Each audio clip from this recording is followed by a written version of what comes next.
Hi, I'm Bebe. And I'm Stephen. And we are Just Another Knitting Podcast. Welcome back. Here's another episode. We're in the high teens now. Yeah, number 19. Woohoo. We have got a show for you today. We have been up to some things. So, first of all, we've just come from the North Canterbury Knit and Gather. So we went out to Rangiora, which is about a half-hour drive from where we live. To kind of another area of Christchurch, It's and like a satellite town. Yeah, which is quite rural, and so we went to the showgrounds, and they have like a big shed and all of the vendors in there. So like imagine like Rhinebeck, but just one shed instead of 32 or whatever it was. Yeah, filled with our favourite local vendors. Exactly, yeah. So we got to see all our buddies and some of you watchers. So hi, if we saw you there. G'day. Thank you for saying hi to us. I love it. And yeah, we'll get to what I purchased in acquisitions, but we were, I think, quite restrained when it came to yarn. There was a few things that I saw that I thought I'd really like. But we had quite the big weekend last weekend. Yes, So the yarn diet was sort of broken a little bit last weekend. Yeah, we had a good old binge, which we will talk about. All right, but let's start with what we are wearing. Indeed. So, Bebe, what are you wearing? I'm wearing it. Look. So this is Sheshader. If you're new, Sheshader has been the topic of conversation on this podcast for probably 15 of our 19 episodes. Almost, yeah. It's taken that long. Knit by Stephen for me. So Sheshader is by Jade. The designer is Jade Starmore, and it's knit in Alice Starmore's Hebridean yarn in Soul and Goose. Yes. And some other colour. Pebble Beach. Pebble Beach, that's the grey. So I'll stand up so you can see. Yeah, a lot of people have said that... Satin sleeve. The yarn or the colour of the yarn just looks like cream. I might see if I can get an in-close photograph of it as well, because it actually has flecks of blue and yellow and everything in it as well. Anyway, so it's like a jumper on the front, and then if you turn around on the back... Yeah, you got it. Then it has buttons all the way down the back, super fancy. I really love wearing this. I've worn it a couple of times to work. I usually get you look like you got your jumper on backwards. You wait till you see the next piece that goes with it. Because my workmates think they're funny. I really love it. It's perfect for this time of the year when the weather is getting cooler, but it's still warm enough days. And just such an easy wear. Like I'm wearing it today with high-waisted pants, which is probably what I wear most of the time. Just jeans and sneakers today because we were going out. Amazing knit. I'm very grateful and feel very lucky that I have a husband who knits me jumpers. You're welcome. And what are you wearing? Today I am wearing Beloved, which is a cardigan that was one pattern in a liner magazine. It's designed by Griselda Zarate, if that's pronounced correctly, or Zarate or something. It was originally knit up in sort of a greeny colour in the pattern, but I decided that I thought it might look fancy with some Spin Cycle Dream State. So this is dyed in the wool, if I've got the weight of it correct this time. And the dark colour is the Wild Earth Yarns 8-ply Naturals chocolate colour. This is the cardigan that where I learned that brioche tends to grow when you block it. So it is a bit big for me just to wear generally, I think. I still feel that. You're going to stand up and give a bit of a... I mean, we've seen this before, but I think it's gorgeous. I can't even on tippy toes. It comes well down below my backside.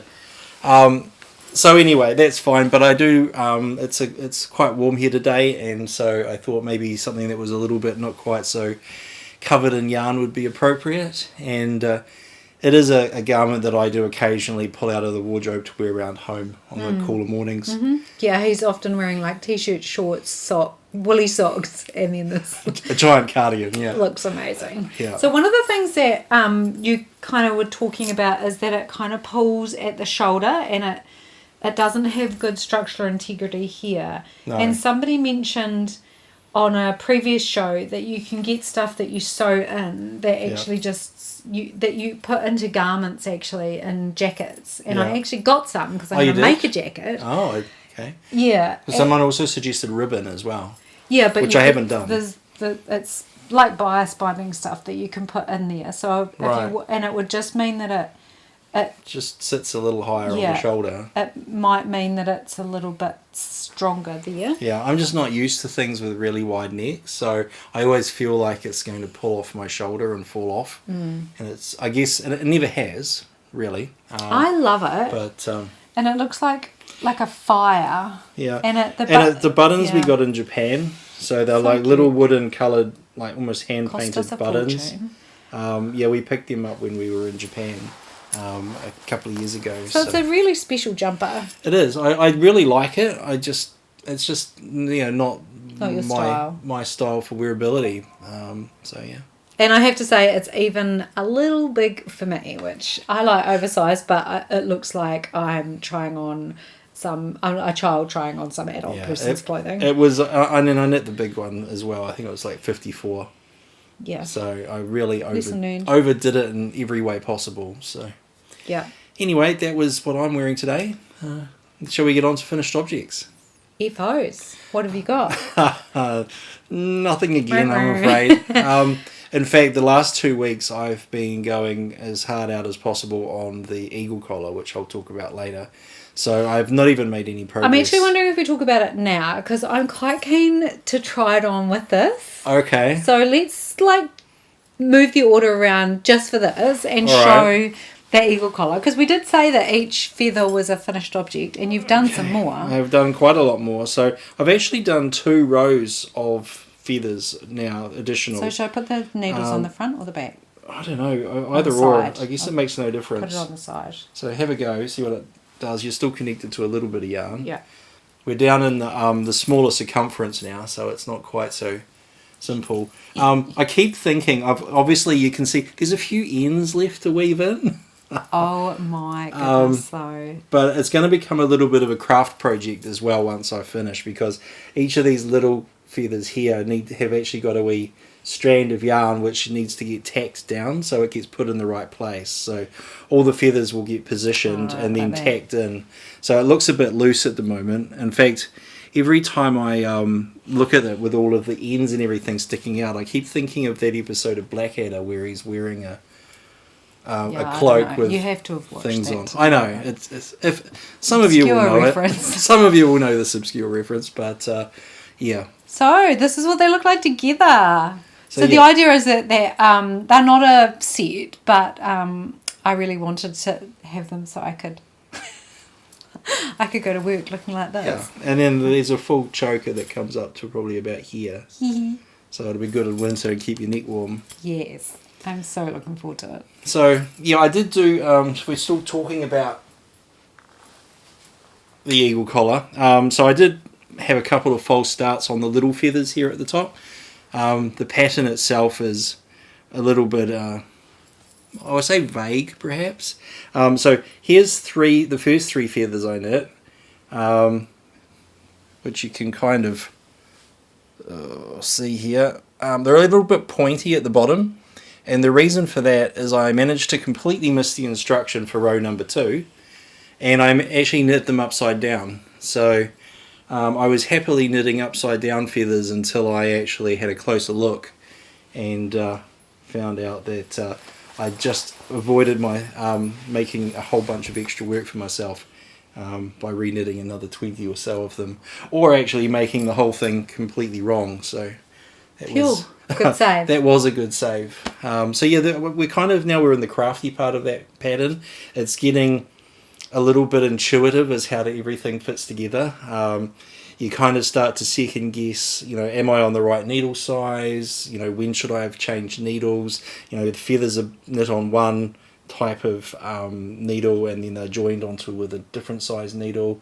And so it's getting a little... the business end of it all. It really is. A lot of construction. Yeah, so there's a bit of logic and thinking going on into the process. Sounds like not the the kind of thing I'm into, but just the kind of thing you enjoy. Oh yeah, it is a lot of fun. So For you. yeah, but I've got it down to 10 minutes for each of the little feathers, so 40 of them to go. And once they're in place, then it's straight onto the collar and done. Woohoo. Well, actually straight onto the collar and then weaving a million ends. 2 weeks of weaving in ends, yeah. So anyway, so that's my finished object slash whip. Yeah. Yeah. Well, I've got 40 finished objects. Yeah. 40 finished objects around the top. Yeah. So 3 layers of feathers and 1 layer of little feathers. So back to other finished objects. Yeah, the real finished objects. I managed to finish Sarkle by Kate Davies. That's an amazing Ta-da! orange. I know. That orange is so good. It's so vibrant. I'm going to pop it on. It's like quite neon. it's quite warm, this jumper. It's a lovely, thick DK weight. So the Sarkle by Kate Davies is from the book Sark, which is a group of patterns that have twisted stitches as the kind of theme of them. So this is a twisted stitch pattern, and there's lots of other patterns in it that have the twisted stitches, including a cardigan version of this. And honestly, when I was looking at it, I was like, oh, I should have made the cardigan. And somebody at Wairarapa Wool Weekend was wearing the cardigan. It was really good to see it actually as I was knitting it. But I kind of had FOMO about the cardigan. No, but it's fine. I think the jersey looks amazing. I mean, it almost looks like almost like a snowflake. Oh, it's so beautiful. But I mean, or a feathery. It's thing. so nice to wear. It's so soft and warm. Like it's a little bit too warm probably for today, even for me. I'm always cold, but it'll be really good in wintertime. Yeah, you may have noticed that I'm sort of repeat wearing a number of garments from episodes in terms of what am I wearing. People will only know that if they've been watching. Well, from the go back and watch from the beginning, and you'll see that I'm repeating. There is one garment that I actually have knit, which has been complete for ages that I've not worn, and the reason is because it's knit in the same yarn. And I'm waiting until the depths of winter until I bring that one out. Anyway, back to me. Yeah, absolutely. So I found this knit very challenging, I would say. So it's knit bottom up, and in the Outlaw Yarn, which is a local yarn supplier here, Deborah is the owner of Outlaw Yarn, and this is a discontinued yarn, so it's 100% Polworth. I knit it at quite a tight gauge. The Polworth generally is more likely to pill because it's a really soft yarn. And so I've knitted in a tight gauge. It doesn't look like it's pilling. I've worn it a little bit and it's got no pilling in it so far. But yeah, it needs a few more wears before I can conclude that that's the case. I found this quite challenging. I made a few mistakes and I really wanted to not make mistakes in the slip stitches. So each time I did it, I tried to drop down and fix, and if I couldn't, I ripped it out and re-knit it. So there were a few going back and doing it again, and I just kind of had this zen about it. Instead of being like, oh, I'm so frustrated, I was like, this can take as long as it takes, and I just want it to be perfect. Not perfect, but I want it to be as good as I can make it. And if that means ripping out 3 rows of 300 plus stitches and re-knitting them, then that's completely fine, because I wanted to be able to not look at it and go, oh, there was a mistake there and a mistake there. You know, like there was one point that I slipped the stitch the wrong way, and I'm like, you could leave that. I think it was on the back and I wouldn't see it, but I just didn't want to do that. No, I mean, it looks so good as it is too, I think. I mean, the pattern's really nice. Yeah, it's well it's designed. Understated but interesting. Yeah, it looks very like when you look at her inspiration. She's a photographer, and I think her husband's a photographer.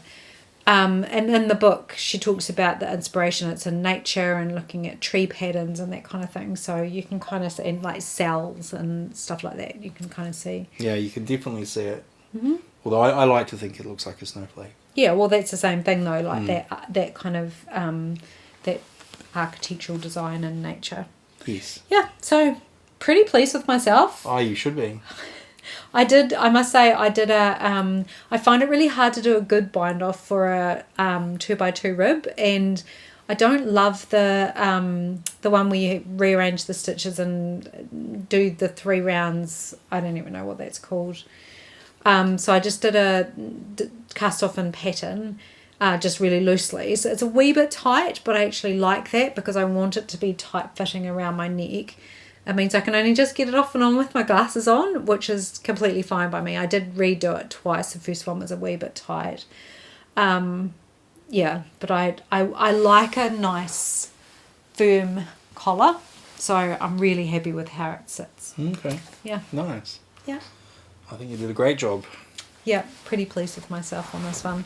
I feel like each thing I knit is I'm getting all those little finishing touches. Like all of my decreases are perfect. I didn't get one out of line, and they all look really nice, and it fits exactly how I want it to fit. It's like got a little bit of ease, but not too much. That's great. Anyway, enough about that. So if we move on to whips now. Yeah, whips. Yeah, before we move on to whips, what we've done. Oh, yeah, you've done your whip. I was going to say, I could start talking about Glenesque, but frankly, I haven't actually knit in a single stitch. It wasn't really a take it away on holiday kind of a knit. No, it wasn't. Too many balls of wool. Way too many balls. And I've been, as I say, flat out on the eagle collar. So that's really been my solid 2 weeks. I will get back into that over the next couple of weeks. But before we get into your whips, are you comfortable with that? Oh yeah, I'm fine. You're good? I just thought I would check. We opened the window and it's, I mean, for me, it's not that warm. So if I will get cold if I sit here for too long. Okay. No, that's all good. So more whips, Bebe. What have you been doing? I've been going a bit crazy. So I was procrastinating, and as this kind of got to the tricky part, like I was very happy knitting all the stockinette, and I know that most people don't enjoy stockinette, but I love it. And so as I got to the difficult part up here, I started wanting other things to cast on. So instead of, it's my new tip, if you really want to cast on something new, just do a bit of swatching. And it for me, it scratches that itch of I want something new, without having a whole other garment, which stresses me out. So, do I start there? Where to begin? So many options. So many options. So, while we were away, I wanted a sock to knit on. So, this is not a swatch. This is actually a sock. So, this is just a 2x2 rib sock, knit in, it's called Socks. Alpaca sock yarn, which I got a while ago. It's not this one. This is a for a fingering weight one, and I've got, this is a 6-ply. I don't know what 6-ply means, but it kind of looks like a sport to DK weight, so I'm treating it like a DK weight. This is a sock for Stephen. Yay. So it's alpaca and nylon. Let me just have a look. Yeah, so hopefully it'll last a little bit longer than the 70% alpaca, 30% nylon, made in Peru. I got this from Lupine in Auckland, which is the shop that's owned by Alana from Black Cat Knits. She also has a podcast called Thank You for Knitting. Beautiful shop, well worth a visit if you're in Auckland. And it's in a nice little area too. It's gorgeous. It's very boutique-y sort of set of shops. Yep. Good shopping. Yes. Yeah, so this is just a generic sock. I'm not using a pattern. I just cast on 64 stitches. It's pretty tight, but I think it'll loosen up once I wash it with the alpaca. Should relax a little, and it's 2x2 rib as well, so it's designed to be tight. Yeah, and I'll just do a heel flap and gusset. When I first started knitting socks, my goal was to be able to knit a sock without a pattern, and I have now achieved that. I can cast it on, knit it, I know how to do the heel flap and gusset, I know the numbers that I need, I can do the whole thing without a pattern now. So it'll have 2x2 rib on the top and just knit stitch stockinette on the bottom, for it just sits a bit nicer on the bottom of your feet, not to have the ribbing. So that's whip number 1. Whip number 2. Yeah, what else might there be? I started the Anna and Carlos mittens, which is in my 20 and 25. I actually had cast them on, and I was knitting them in these two colours. This is Bohemia worsted. So this is Polworth, alpaca, and possum yarn, which is discontinued but beautiful. And I have a little stash of it that I've been using for mostly for mittens, actually, because I've got kind of single balls, and one ball of each of these is enough for a pair of Soulburn mittens, which is what I'm knitting. I had knitted in the yellow and blue stripes, but I really just didn't like the way the yellow and blue, they look okay together, but I think the yellow is too bright. It kind of overpowers the blue. I don't know. I just don't like the vibe of it. And people keep saying it's Australia. Is it Australian colours? No, that's green and gold. yellow. I thought it was greenish, but I can see it's blue now. So. But I do have this yarn in like a grey, a light grey, so I'm going to try that. So next time you'll see more progress on this one, because I ripped it out to start it again, and just knitting the cuff. The cuff is designed to be knit in stripes, but I'm just knitting it plain, and then I'll do the colour work. And I think a light grey would look really nice, so I'll give that a go and see how that looks. And that's for my workmate Wendy. And next, I'll just keep rolling through. Yeah, go for it. I'll just sit here and smile. So once I did finish the circle, I decided to cast on just a palette cleanser, just something really easy. This is also in my 20 and 25 list. And this is the No Frills Sweater by Petite Knit. This is the third one I've knit. Maybe the fourth? Maybe fourth. I think I've knit 3 others. And this is going to someone? No, this is mine. This is just for you? Yep. So this is knit in Somerset yarn, which is a Wild Earth yarn. Somerset DK, which is Perrindale and Black Merino. It's a really lovely colour yarn. I've got another jumper knit in this yarn, but it's got really good texture. And I just wanted the other one I have is a Monday sweater, and it's quite oversized, which I really love. Knit in this yarn, but I just wanted something a little bit more fitted, so I actually went down a size from what I normally would choose from Petite Knit. I usually would go with a 4 or a 5. She's kind of resized some of her patterns, so I'm usually a 4 or 5 depending on whether it's been resized or not. And this is a 3, so it'll be more fitted a bit more like this, which it's good for kind of work with kind of baggier bottoms to wear something a bit tighter on top. And I think I'm at this as close to the sleeve separation. I haven't been counting. I've just been going and knitting and raglan increases, but I need to do a count and see how far away from the sleeve separation I am. Really easy knit. Good to just knit. I can take it anywhere. Popcorn knitting. That Somerset yarn, I was having a look on the Wild Earth Yarn's website, because I was actually thinking about getting some more, checking the numbers. That's crazy affordable. Yeah, it's like $5.50 a ball for 50 grams. Yeah, which is mind-bogglingly inexpensive for what it is. Yep, so 125 meters. So I can get a sweater out of. I think I've got 9 balls of it. Yeah, 10 balls. Yeah, so like $50 for a jumper, for all of the yarn for a sweater. It's quite woolly wool, so it does look quite rustic. It's less rustic than something like the Shetland wool, which we'll talk about later, but more rustic than 100% merino or a Polworth, for example. But I like it. I like rustic wool. And it's got that sort of, the colour has got that special kind of colour to it as well. That just, it's almost heathery, or blown, but it's not blown. Yeah. So. Yep. Yeah, so it's interesting. Yeah, just thought I'd check. And we do have another. I have a sweater lot of it as well for future and like plans. A dark, because it's black merino, so your one's in a dark grape, which is like a really dark purple that almost looks like a black purple. I've been looking for palette cleansers.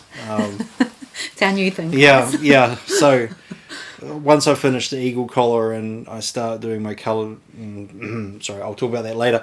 I start doing some things. I was thinking, I might use that Somerset yarn and start casting on the Bibliophile 3. So That's plans. Still that's talking about plans, yeah. We're still. I've still got. I You mean, still have more whips, yeah. are swatches whips or FOs or plans? Well, I thought we hadn't decided, but plans is good. So, Oh, have you only got swatches left? Yeah. Shall we move on to plans? Well, I guess I was talking in the right place then. You start talking about plans. Okay, so we'll zigzag back and forth because I do have a couple, but no, I'm finished with all my whips. I'm just meaning swatches. Oh, swatches. Yeah. So anyway, yeah, what I was saying was I've got a set or a Jersey lot of that Somerset yarn as well in a lovely dark grape on a black background, and yes, I am looking at I'm tempted to cast on the the Bibliophile 3 by Alicia Plummer. Yes. So I have a Bibliophile. I've knit one in the Wild Earth yarn Aspen, which is probably one of my most favourite yarns, and it's one of my most worn sweaters. I say that about all my sweaters because I wear them all the time. But it's very sweatshirty. It's like my one's oversized. It's got a really nice raglan. I think you'd really like it. It does, and it looks fairly simple, although it is simple. And mostly a stockinette and a raglan. I did notice there was a couple of interesting instructions around the initial start of it, but so I probably just ignored that. I don't know. Yeah, but I'm really just looking at it as a sort of a weekend pull on sort of jersey. Yeah, it's good. And really just a bit of a break from all the technical knitting. So. Not that I'll pause, it's just to be knit in parallel. So. Yeah, well, it means that you've got to grab and go knit. Yeah. If we're going away for the weekend or whatever. To a point, yeah. Because otherwise it's quite big. So. Yeah, but if we're going away for the weekend, you want something that's easier to knit. Yeah. And we do have some trips coming up. That is true. Anyway, so that's future plan number one. Plan number one. So, I've been doing some swatching. So, one of the things in my 20 and 25 is to knit a men's basic raglan pullover. I have a friend who he actually works in the wool industry, and so he's very interested in yarn, and he said, "Would you knit me a sweater?" And he knows much more about wool than I do, and so I thought I'd do some swatching of different yarns for him so he can see what they knit up like before he chooses. And I also, the men's basic raglan pullover is obviously a raglan, and he doesn't really know about jumper construction, so I'm going to give him a choice of that, or Petite Knit has a men's drop shoulder. I can't remember what it's called, but I'll put it in the show notes. So I'll give him a choice anyway. So it might not end up being that, but so I swatched in this, which is what we've just been talking about, the Aspen. So this is Wild Earth yarn 8-ply, and this is a woolen spun yarn, and this is Polworth. So this is grown locally by Starcrest Farms, who we saw today. We did see them at the Knit and Gather, and this is a swatch. It's so soft and squishy. I just love this yarn, and I'm going to make my son a jumper in this as well. The yarn for it is I've got it here actually, this one, which Stephen and I both have a jumper knit in this yarn, but I'm going to knit my son one of these as well. Anyway, that's future plans. And then the other swatch that I did, I'm going to give him a choice of like 5 different yarns. Yeah. Because he's a yarn aficionado. It's like, so I can talk yarn with somebody who understands it. Do you want this shade of brown or that shade of brown? Yeah, so this is the Naturals range, which this one is Portobello, and this one is New Zealand Half-Bred, and this is also from Starcrest Farms, and spun by Wild Earth Yarn, and this is their Naturals range, so that's undyed. And so here's another very unexciting swatch, but so I've got I might do some more swatches. I'll see how I feel, just to have some different colour options for him to have a look at. And he lives in a different city in New Zealand, but we're getting together for a meeting in a couple of weeks, so I'm going to bring all my yarn and my swatches and have a good old chat with him about what he wants, whether he wants a drop shoulder. He said he wants a zip sweater, and I'm like, don't think I'm there yet, so I'm going to pretend I didn't hear that and just give him the choice of a couple of different styles. Yeah, all over.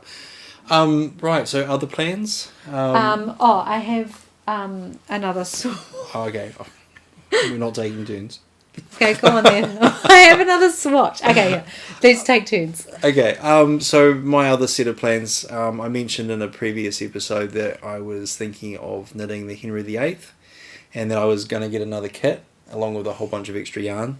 And I was like, yes, do it. Yes, and I still want to get the extra yarn, but what I was actually thinking I might do, and could be fun, is I was actually thinking that since colour matching the yarn, the Rebel Light from Outlaw Yarn for Troutbeck worked out so well, and now Deb's got a much larger variety of colours given she now owns a dye house, that I might actually try colour matching the pattern of Henry VIII with the Rebel Light.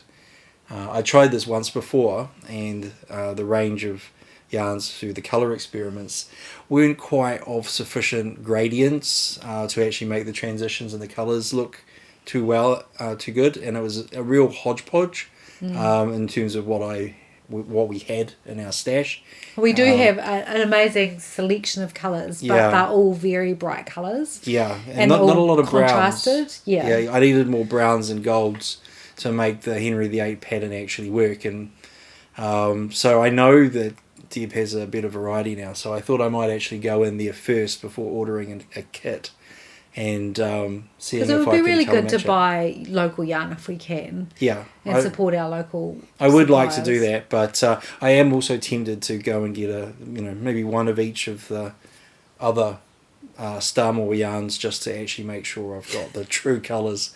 And you can always knit yourself a hat or some gloves or some other stuff in the I'm meantime. Sure you'll find something to knit with our Starmore's Hebridean. Yeah, I mean it's good yarn, but I'd quite like to give the Rebel Light a crack on that actually. Mm-hmm. So that's going to be my next fun project after Glenesque and the Eagle Collar. And well, I think by the next episode you should have the Eagle Collar finished. I do think if I haven't, it'll be very close. It'll just be the final finishing. Yeah. So Yay. So your swatch. So back to you, Bebe. Yeah, back to me. All right, short story long. Yeah. So on my 20 and 25, I have a Kate Davies pattern. It's out of the same book as this Sark, and it's called Horology. And I really love this cardigan. It's got cables down the front and on the back and on the sleeves. Yeah, sleeves. So I wanted to swatch it first, and I wanted to use this yarn. Let's talk about the yarn first. So this is Rebel Rapture by Outlaw Yarn, and this is 80% merino, 20% silk.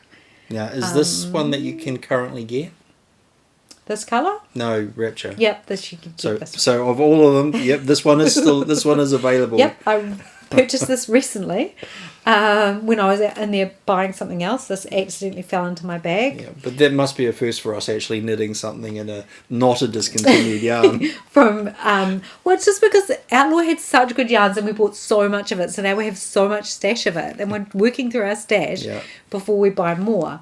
But now Deborah has different new yarns, I really wanted to try all the things, snack on those as well. So this is a woolen spun yarn, but it feels almost like cotton because of the silk in it. It's a beautiful yarn. So anyway, I started swatching for Stephen will laugh.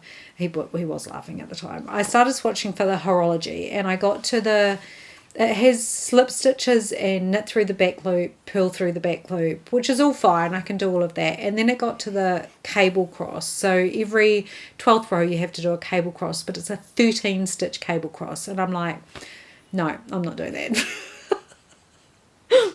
Yeah. It was. I mean, even that is pretty extreme. I mean, as I was knitting it, like I was knitting the pattern before you get to the cable cross, I'm like, I know I'm going to mess this up. Yeah. And it's going to be 350 stitches and I'm going to have to unwind it, and it's going to be really painful. Yeah, I mean, and it was a fairly brutal cross too. So Yeah. I mean, it's, if you can imagine 13 stitches, it's basically 7 stitches crossing 6 stitches. Mm-hmm. So even when, like, I was knitting Nightingale, which has got some fairly long cable crosses in it, at least with that you would sort of Break them up. So you'd cross it, then you'd knit 3 on the cable, and then you'd Yeah. knit the other 3 from the other side. So it was much more graduated in terms of the way that they and crossed. it looks beautiful, but honestly, there's just no way. So I gave up on that. I as soon as I got to the cable, I'm like, no. Pulled that swatch out, and then this was also on my list of I just realised I don't know what it's called, and I don't have the pattern. I think it's called the Iola. Yes. Iola. Well, that's what I wrote down, but I don't know if it's actually what it's called. Oh, I see. But we will have put a pattern picture up anyway. If so it's not correct, it will be corrected, and you'll already know. Yeah. So I started swatching with that this morning because it's also on my list. It's one of the many books I purchased, which I'm not talking about. So this is it. Have they arrived yet? No. I think actually that the gauge is a little loose, so I wanted to I'll also do a gauge swatch just in stockinette to make sure my gauge is a little bit looser than Kate's, so like I knit this one in 3.5mm needles, whereas she said 4, so I might go down to a 375 and do a swatch, because this does look a little. It does. I can loose, kind of see the whole. You can see quite significant gaps. Yeah. Yeah. So yeah, I think you look at the mistakes I made. Yeah, and also because the yarn doesn't have a lot of halo on it as well, it makes it much more obvious. Yeah. Gives it good definition, but that's not always a good thing. Yeah. So I'll do a little bit more swatching with this one, but I think this is a goer. The first few rows I was like, oh, this is really hard, but I kind of got into the rhythm of it, and it was actually fine, and it's got I think it's also like a 12, oh no, it's a 20 stitch repeat. Right. Yeah. It'll be fun. Yeah. Yep. All over. So it's a cardigan, which I'm very happy about. Anyway, so that's my other future plan. So that's kind of what I've got on the go to knit next after Amazing. my no frills. Yeah. Alrighty. So now the rest of the things, all of the things. Wow. So we went to Wairarapa weekend last weekend, and as Stephen said, broke our yarn diet quite significantly. I mean, probably it wasn't that bad, but for us, because we don't really buy yarn at the moment because we've got so much at home, it felt like we did a big splurge. Yeah, it was. For us, it was, yeah. Where should we start? Why don't we just start talking about Wairarapa Wool weekend. Okay. Wool weekend first, and then we can kind of move into what we picked up and where and why and how. Okay, so this is a new yarn festival. Yeah. It's in the Wairarapa in the North Island of New Zealand, and it's in Greytown. And James organised this festival. He owns Joy of Yarn, which is in Greytown. And it was a combination, we've talked about it before, but it was a combination of classes, a market, social space for people to get together and hang out over 3 days, plus there was a masterclass day. So Thursday was a masterclass day with Gudrun Johnston, who was the guest pattern designer, I don't know, superstar. Of honour, yeah. The guest of honour, yep. We had a social every evening. So Thursday night we had dinner, Friday night we had social space, we had dinner, and then Saturday night they had a gala, and with a quiz. Yeah. Yeah. Which was quite tricky. Everyone was quite tired. So it was a good combination of social time plus shopping time plus learning things. We had the opportunity to interview Gudrun, as you will have already seen. That was our previous episode, our special episode, along with Alana from Thank You for Knitting and Barbara from IO Podcast, which was really awesome. Gudrun was really amazing. Yeah, she was. the masterclass was brilliant. Should we talk about that a bit? Yeah, let's have a little bit of a chat about the masterclass. So on the Thursday we had a full day, so it was from 10 till 4 with Gudrun, with a lunch break in between. And we started the class by choosing our yarns, and she explained that normally she runs it as a half-day class. So normally she gives people their palette and then they do the swatching, which is the other half of the class. But we got to actually choose our colours, so we got to choose from... almost the whole suite of so much Shetland yarn. So James so James from Joy of Yarn is the basically the New Zealand, or the only real New Zealand supplier for Jamesons of Shetland. Yeah, so Lisa from Unwind and Knit has the Jameson and Smith.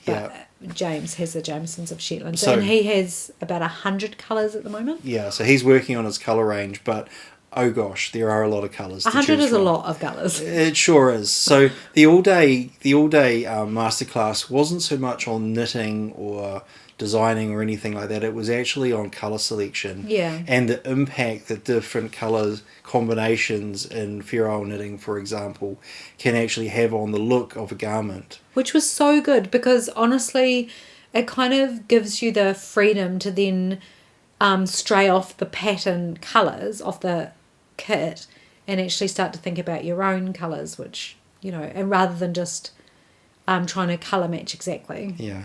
So each one of us, we all got to choose 5 colours. So there was some colour theory behind it, and then we were like, okay, and go, pick 5 colours. And then we had a pattern that we were going to knit up into a swatch. And you would have heard me complaining about swatches in the past, how I had difficulty with swatching in the round and having it so narrow and having ends all over the place. So what we actually did was we did swatch in the round, but we actually did a double swatch. So there was enough stitches. Yes. So we have our swatches. We do. Which are steeked. So there's a steek down the middle. Yeah. So these were knit in the round with 2 steek sections as well. So one has already been cut. We've steeked one but not the other. And you can see, for example, on my one, what you're actually looking here in the top and the bottom section are exactly the same 5 colours, just knit in a different way, and same with Bebe's. Yeah. So this is the kind of the level of difference just switching colours around can actually have. So. And I focused on colour dominance as well, because I wanted to see what difference that made. So I made sure that I did the colour dominance correctly as per Gudrun's instructions. So this took us all day. It did. This was basically our whole class. It was knitting this at pace as well. But interestingly, with regards to the steek, you've heard us complain and worry about steeking and things. So these have not moved. These steeks, we just cut those, and we haven't touched these in any way, shape, or form for 2 weeks. And they are still in exactly the same spot with no unravelling. Yeah, if you look at that. So it's really amazing. I mean, I guess that's one of the features of the Jamesons of Shetland yarn, is it's quite rustic and quite sticky. Mm-hmm. But when it comes to steeking, I don't think I've seen anything like it. Not that I've seen a lot of steeks, but... so that was really good for me too, because on my list of things to knit is the Via sweater by Gudrun Johnston out of her Shetland Trader Volume 3 book. And so I was kind of just testing the colours, testing steeking, testing the yarn, which was really helpful for me to then choose my colours for that jumper, which I did. And I'll show those on a future episode when I get to it. Yeah. So one of the side effects of this particular class was I had 5 balls of yarn. Bebe had 5 balls of yarn, and this was part of. We had one the same. Course. Yeah, we did have one the same. So there's so we had 9 different colours, and we couldn't leave it at just 9. So what you may or may not have noticed behind Bebe, we've begun in these lower 2 cabinets here to create our own Jamesons of Shetland colour wall. So we might have accidentally gone back to Joy of Yarn and purchased one of about another 20-something balls. Yeah, so we've probably got about 30 shades, I think. So far. 30 and climb, and There were some probably will climb. Some people did ask why we didn't just get a shade card. Well, we did have a shade card. Yeah, we do have a shade card. But that's not the same as being No. able to swatch the yarn. Yeah, I mean, what we've decided is the swatching is actually quite beneficial, particularly when it comes to, if we are going to colour match. So if I'm going to be colour matching for Henry VIII, albeit not in Jamesons of Shetland, actually doing these swatches is actually really beneficial. Helpful. Yeah. And will give a real good picture of what the pattern's going to look like. And because, I picked this quite bright yellow for, you can see it better on that side, for the my pop colour. And I was like, yuck, that's really gross, I'm not going to like it. But it actually isn't. And it's not until you actually knit the yarn up together that you see what those colours look like together. Yeah. So we did actually get a photo, I think, of all of the swatches that everybody knit. Yeah, we'll put it I'll put it up on the sheet. James came in and he had a look over the table of swatches that everybody had knit. There was about 25 of them. His eye gravitated to one in particular, and there was Such a prize. A teacher's pet. So, out of a room full of swatches and a blind test. The man chose the only other man's swatch. And I think it's because I put so much yellow on it that it was... It's obviously you have a similar colour palette. He said he really was drawn to the colour palette. Right, yeah. And it is beautiful. No, it is. I was thinking of a stormy sea when I was creating colours. But as a result of getting picked, I also managed to pick up a copy of the Shetland...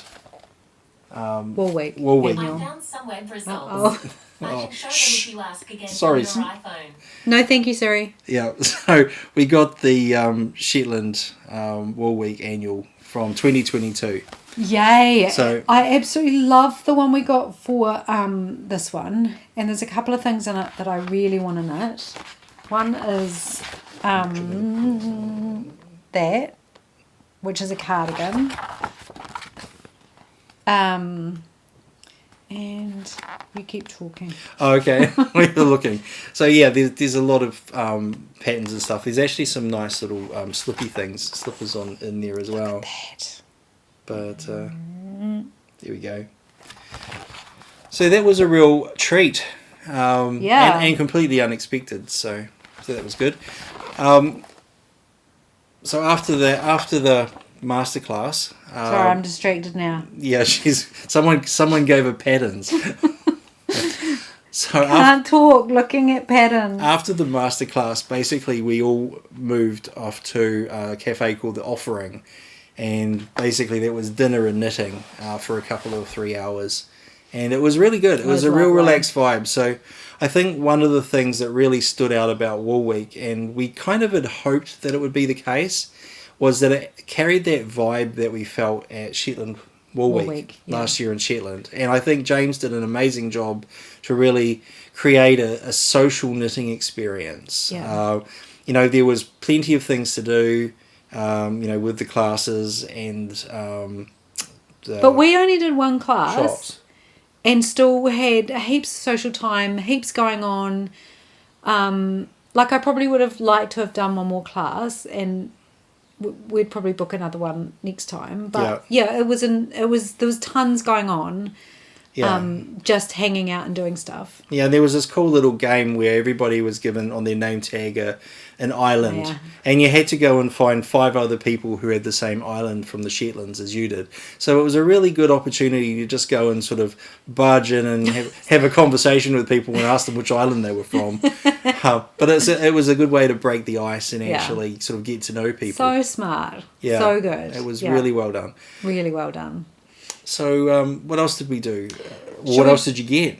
Well, since we still are so we got an awful lot of yarn from James's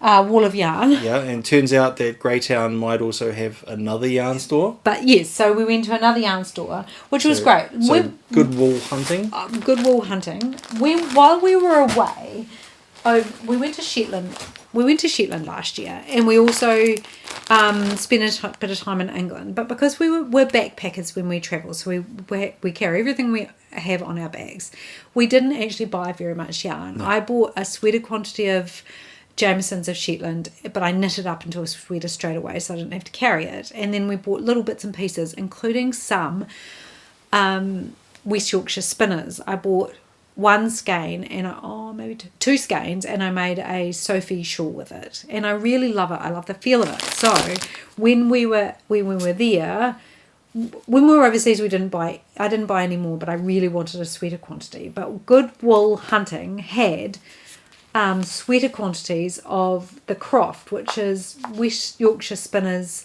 Aran weight yarn, which I'm very excited about. It's beautiful. It's a beautiful kind of pinky red, and I had set aside some yarn. Actually, can you see it? No, you can't see it, and it's up the top there, of like a foresty or bottle green to make Sheltered by Andrew Mowry. Right. But it's not a colour that I like. I'm looking at it and thinking, I wouldn't really wear it. And I have a grey as well. And I was like, I can make it out of that. But grey is also a colour that I'm a bit iffy about. So I bought this, short story long, to make the Sheltered sweater by Andrew Mowry, which kind of goes against my rules because I'm supposed to use stash for my 20 and 25. But this is now in my stash, so yeah, it counts, right? So I bought a sweater quantity of that. Yep. Beautiful. It's lovely. So the long story short is that I really wanted some when we were overseas, but I didn't want to cart it around. So I was very happy to find a local supplier that actually stocked it in quantities, so I could buy a sweater quantity of it and bring it home. And I guess most interesting for me, Good Wool Hunting also has a wall or two of Lopi, and was it Let Lopi and Pleta Lopi or something? Alafos and all of the Icelandic wools. So I never got an Icelandic jersey or anything when we went to Iceland. I did. Yeah, you did. Although you haven't worn that on this podcast, have you? Not yet. No, I guess you didn't. Warm. Also, and you didn't knit it, but yeah. So it's actually a yarn that I'd like to have a go at. I'm not entirely sure I'd be super comfortable wearing it, but it's certainly something that would be a bit of an experience to knit. Anyway, whips. Yes. We're on whips still. No. So acquisitions. That's it. So I also got from Happy Go Knitty. Helene from Happy Go Knitty was at the market, and so I got I've started a separate collection of sock yarns.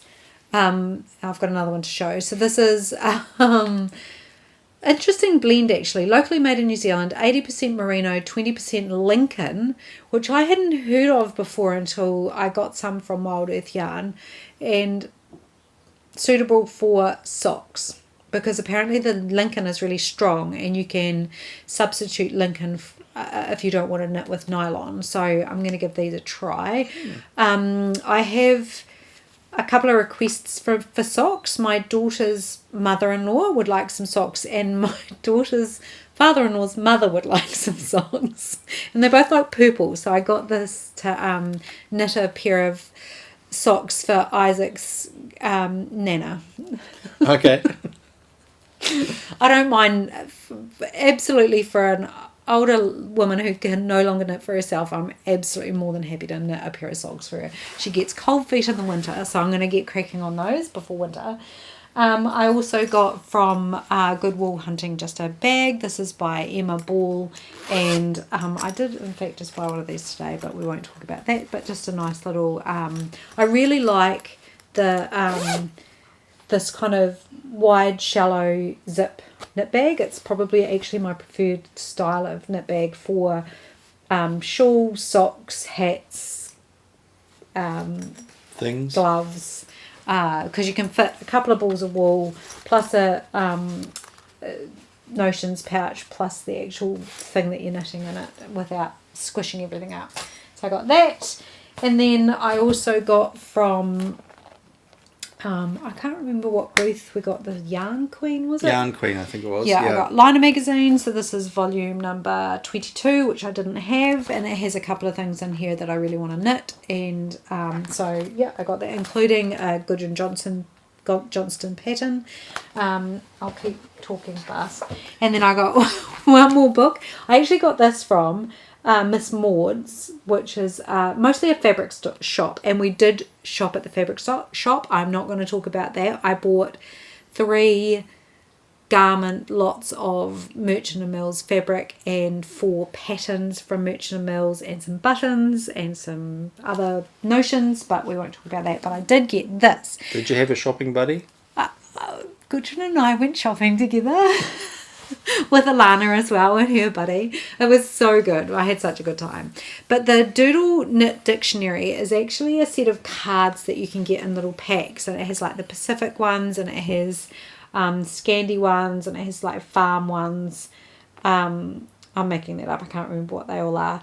And this is the book of some of those. And I love the idea of the having stitched dictionaries, because I do like making my own garments, my own colourwork garments. So I will definitely use this, because I have had recently a look at Strange Brew, which is the Tin Can Knits how to knit your own colourwork garment, and I didn't really love any of the motifs in that, so I'm pretty sure I will find something here to knit from, so that will definitely come in use. And then I also got from Helene, because she's not stocking them anymore, I got a really good bargain. These are buttons, and I've got a couple of cardies that are designed to be worn open, so they don't have buttons or buttonholes, but you can add a button to it. So you just pop it on and put the leather bit in the back, and then you have the button. So you can snap things together. A removable button. Yeah. So as a button, whatever those things, post. Nice. Yeah. Was that all of the... You got some other bits? I got a Joy of Yarn tape measure. Merch, yeah, and we had big, nice goodie bags. Very good goodie bags. There's a local, big goodie bags. There was plenty of quality things in there. Yeah, heaps. And discount vouchers. Oh, and a shot glass. Yeah. Yeah, Joy of Yarn bag. So notebooks, very handy. Good. This is a goodie bag from a man who knows knitting. Like everything that a person needs. I mean, I don't need a shot glass, but Stephen did use it. Yeah. No, it was good. So yeah, it was a well stocked goodie bag. I've completely forgotten what I was going to say now. Sorry, I got carried away. Yeah. So no, show the other things though, because I saw somebody actually using this today. Oh, so there's like a magnifying ruler, which is handy. I was using the magnifying glass to have a look at the eagle collar pattern, because I couldn't quite see what the little collar things were supposed to look like in the picture. A little leather handmade tag to stitch onto a garment. So you might put that like on a hat. Yeah. They look really cute. So just lots of little bits and pieces like that, really thoughtful. And very good goodie bag. It was. Mm-hmm. Oh, now I remember what I was going to say. So Greytown has a really good chocolate shop. Oh my gosh. Was it Schlock or Shock? Anyway, moving on. We're very long on timer now. They have a fantastic chocolate shop there. So there was a cake of chocolate in the goodie bag as well, but we did have to visit. I bought a few extra blocks of that. Yeah, and I might have eaten one in a couple of sittings. So. Oh my gosh, so good. I'm still eating through my the stuff that I bought, but yeah, that was amazing. Yeah, it was really good. So I guess in summary, we haven't got much more to talk about all weekend. We had a really fabulous time, and I just cannot wait to go back again. So James said he's going to do it every second year, because next year is Unwind in Dunedin, which we'll go to that. That's in March, and then James will run Wool Weekend again the following year. So definitely keep an eye out for it. If it's something that's in your budget, definitely think about going. It's well worth it. Even if you can't afford to go to the classes, actually just going along and knitting with other knitters and hanging out even if you go for the day or a night. Yeah. So worth it just to be amongst the knitting community. And let's start our own Rhinebeck in New Zealand. Yeah, I mean, it really was. It had that vibe. Yeah. It did have the Shetland vibe. Yeah. It was very social. It's more than just a knitting event too. So basically it's a showcase of the Wairarapa. Yeah. So for instance, we'd never been to Greytown before, and it was a reason for us to go there. And Greytown's an amazing little town. Very it's cute. And next, I think James mentioned might be in Carterton or maybe one of the other Wairarapa towns. Areas. The idea is to move it around a little bit. That's right, and showcase each of those towns as well. So it's a real opportunity, and to be perfectly honest, it's definitely an event I think that people in New Zealand and especially in and around the Wairarapa, if it's easily accessible, really should hopefully try and support. So it was good. So I have some more acquisitions. Okay. Moving on from War Weekend. Blah, blah, blah, blah. I just want to go through the last of my little acquisitions because I have some more exciting things to show. No, absolutely. So I went to Wild Earth Yarn has a knit night on a Thursday evening from about 4 till 7, and I got some sock yarn for the my daughter's mother-in-law to make some socks. So this is 80% merino, 20% nylon. So it's Wild Earth Yarn, but dyed by Deborah. So beautiful colours, really great colours. I love this colour. This I'll probably have enough for a pair of socks for me and for my daughter's mother-in-law.